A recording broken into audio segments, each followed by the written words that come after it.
คุมข่อยไปแล้ว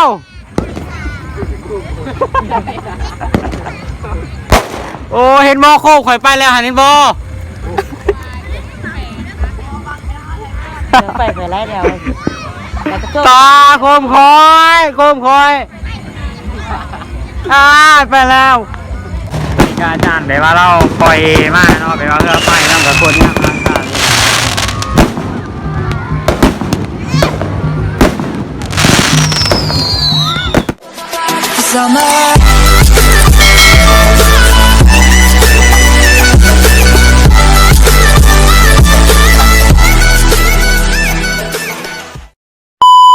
สวัสดีทุกคนเนาะมันนี่เป็นคลิปที่เราสิพาทุกคนไปทำอะไรกระทงเนาะไปว่าที่เป็นมือนิดนึงเนาะเพราะว่าเฮามันนี่เฮาก็สิมาแบบว่าอะไรกระทงมันก็เป็นแบบรุ่นประจำปีของบ้านของเราประเพณีมันนี้เฮาก็สิมารีวิวกระทงของเฮาเนาะว่ามันสิเท่สำหรับว่ามันสิ5สำหรับกับไปเบิ่งนำกันเลย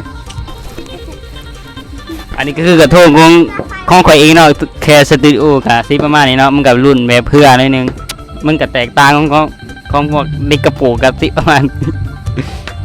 เด็กหน่อยก็พูดถึงว่าลายลิตัวนี้เข้ามาเบิ่งมันก็มีแบบเทียนใหญ่แล้วก็บ่งไฟน้อยแล้วก็มีมาเบิ่งทางหน้าข้างหน้าก็สิประมาณนี้เนาะมันก็มีดอกไม้แล้วก็มีแบบโลโก้ YouTube แล้วก็มีโลโก้ Facebook เห็นอยู่ป่ะได้แย่มึงโลโก้ YouTube แล้วก็โลโก้ YouTube แล้วโลโก้กดไลค์กดแชร์กด Subscribe เนาะอันนี้ก็คือ Facebook โลโก้ Facebook อันนี้คือกระทงเงิน500ก็สิประมาณนี้เห็นบ่ได้แล้วได้แย่มึงก็สิประมาณนี้เนาะก็ถึงตรงนี้อยู่ก่อนก็ทารุ่นเบิ่งนำกันนะว่ามันสิจมบ่คือบ่จมว่ามันสิลอยไปไกลสำไหนก็ทาติดตามเบิ่งเนาะตอนนี้ก็สิทาเบิ่งไปว่าเครือไฟเนาะเครือไฟของปีนี้ว่ามันสิงามสำใดคือว่ามันสิสำใดก็สิทาเบิ่งเนาะเขาก็สิปล่อยมาที่ทางเพิ่นน่ะทาเบิ่งนำกันเนาะอันนี้คือบ้านนอกจากเฮาทาเครือไฟเฮาก็ต้องมาจุดเทียนเล่นกันเนาะต้องอายคนกันเองกะทิประมาณนี้ตอนนี้เขาก็จะจูดเทียนถาเรือไฟนะถาเรือไฟคาไลปล่อยมาเขาก็จะอะไรวะเขาจะปล่อยเรือแค่สตูดิโอเขานะเรือลอยวิว100 ล้านวิวสั่งตายจริงเลยรีวิวเลย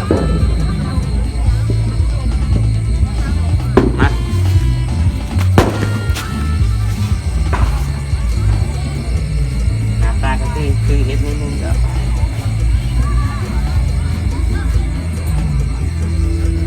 มาเป็นคน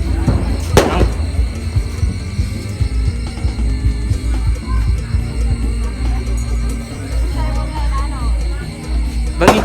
เทียนมึงนี่เอ้ย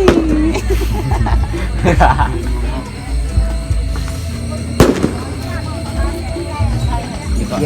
ช่วยเดินนอกจากเขาจูดเทียนแล้วเนี่ยเขาก็สิมาจูดพวกอีโซเนาะเขาก็สิจ้ามจูดถาเบิ่งเลยเนาะว่าสิ5สไลด์เนาะถารุ่นเบิ่งวิวเบิ่งเพิ่นตะกล้องมีตามมึงครับผม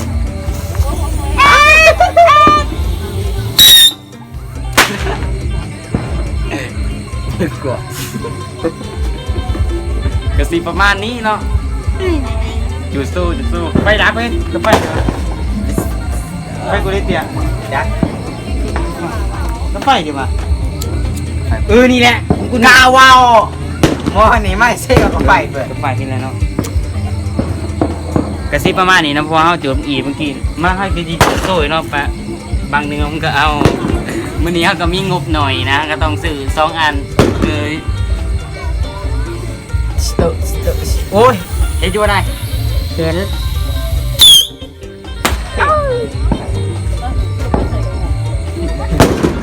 บ้านอ่อน ก็เห็น ตัวนี้ก็สิถาไปว่าเรือไฟเข้ามาเนาะกวนกลุ่มอยู่แล้ว อะไรเดี๋ยว ถาเบิ่งตอนเรือไฟเข้ามาว่าจะเป็นจังได A few moments later. ว่าทุกคนเนาะตอนนี้เฮาก็จะมีเวลาไลฟ์กระทงเนาะทั้งที่เฮาก็สิเขาไลฟ์มาหลายคนเนี่ยเฮาก็จะเป็นตรงแลเนาะเฮาก็สิถาลุ้นกันว่ามันสิฟู่บ่คือสิจมแหมมันก็ฟู่เนาะมันเป็นสนุกเนาะตอนนี้เฮาอยู่เที่ยงกันแล้วอยู่เที่ยงนะครับมาจะได้กับไปเบิ่งน้ำกันเนาะไปลุ้นน้ำกันว่ามันสิสมัยเนาะสีมือนี่เป็นเจดีมือโตไก่ผู้โอกตื่นเก่าฟ้าแม่ม่านตื่นบ่สมกระต้มตื่นเจ้าหัว มึงยิงมันกัน ดอกบัวตื่นบัดเจ้า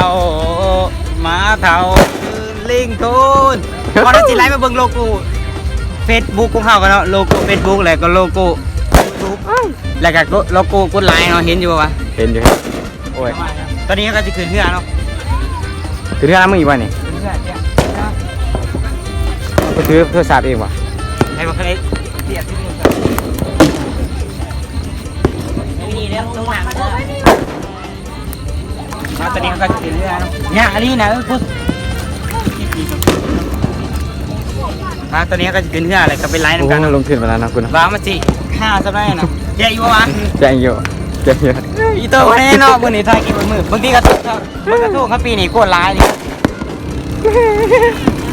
ตอนนี้ก็เสียสละมากเลยนะตอนนี้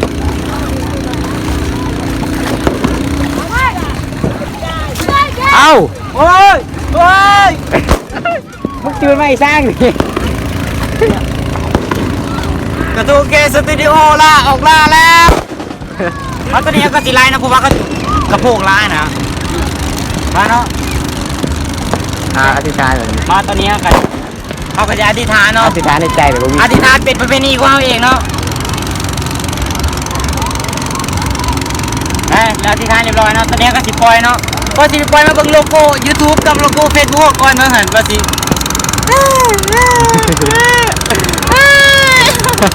ตอนนี้ก็อะไรเวลาปล่อยเนาะมาดูกันเลย โอ้มอนอะไร ดูดีนี่เองไปดูเดี๋ยว เป็นอยู่นะ โลโก้แค่สตูดิโอ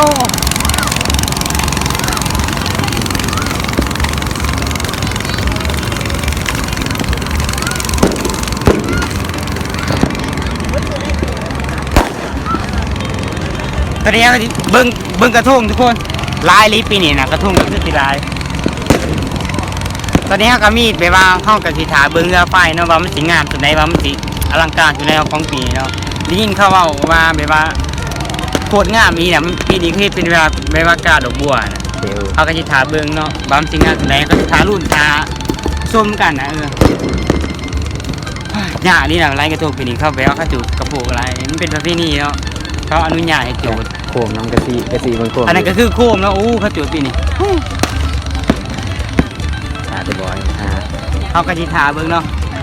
เขากระจิถาเบิ้งกระทงเห็นอยู่ปะ เห็น กระทงเบิ้งกระทงแค่สตูดิโอเนาะกระซิประมาณนั้นเนาะไปละ จุ ครับปะตอนนี้เขาก็จะขึ้นไปถ่ายยูโกเนาะตอนนี้เขาอยู่ทั้งเรือเบิ้งเรือคิดว่าเรือเขาก็จะไปถ่ายทั้งโกเนาะถ่ายเบิ้งเรือไฟเนาะ A few moments later. ตอนนี้เวลาอาจารย์เข้ากับปล่อยเรือไฟมาเนาะตอนนี้เขาก็จุดระคูกับเบิ้งมาคูกันเลยนะ ย่อ โคมข่อยไปแล้ว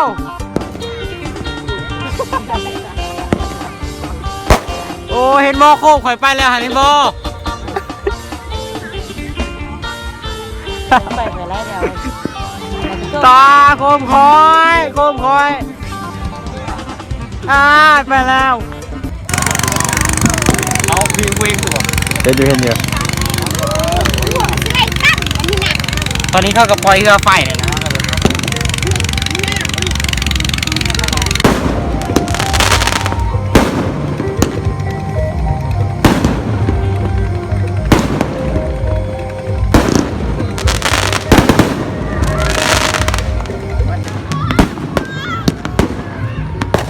กับอาจารย์แบบว่าเราปล่อยมาเนาะแบบว่าเพื่อไฟน้ำกับคนงามมากค่ะ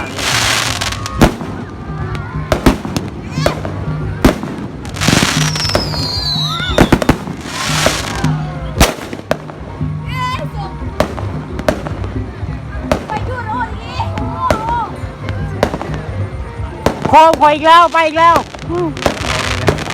ได้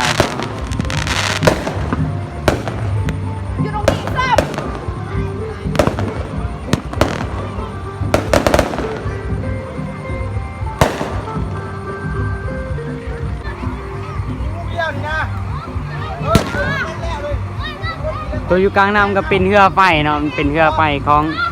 อาจารย์เนาะที่เราปล่อยมาเนาะซูมไปก็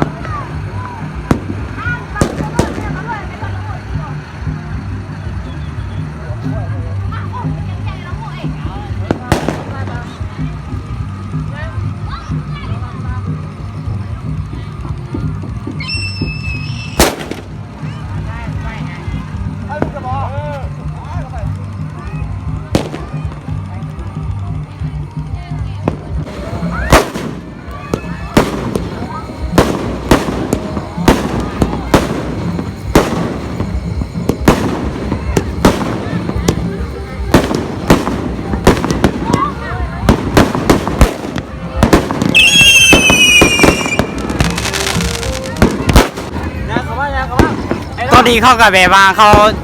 เครื่องไฟเขาก็ไล่มาเลยเนาะเขาก็ต้องแบบว่ามาเบิ่งนะตอนนี้กับอาจารย์เขาแบบว่าเขาจูดบังไฟเนาะโอ้จูดบังไฟดอกโคตรงามมาดีนะจับของพอทันตอนนี้เนาะไปไม่ไหนมาทันเลยไปบ้านไป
โค้งไปอีกแล้วไปอีกแล้วไปเจอได้ทุกคนเนาะกับคลิปที่เฮาพาทุกคนเดี๋ยวมาไล่เรือไฟไล่กระทงเนาะไล่กระทงไล่ไฟมันก็เป็นมันก็เสร็จไปที่เรียบร้อยเนาะกับไล่เรือไฟมันก็ไล่ประมาณหอดพุ่นแหละตอนนี้ก็เฮาก็สิขอจบคลิปเพียงเท่านี้เนาะมันก็คลิปนี้มันก็บ่มีหยังหลายเนาะมันมีแต่ว่าไล่กระทงแล้วก็ไล่เรือไฟมันเป็นประเพณีบ้านเฮาเนาะก็ขอจบคลิปเพียงเท่านี้เนาะ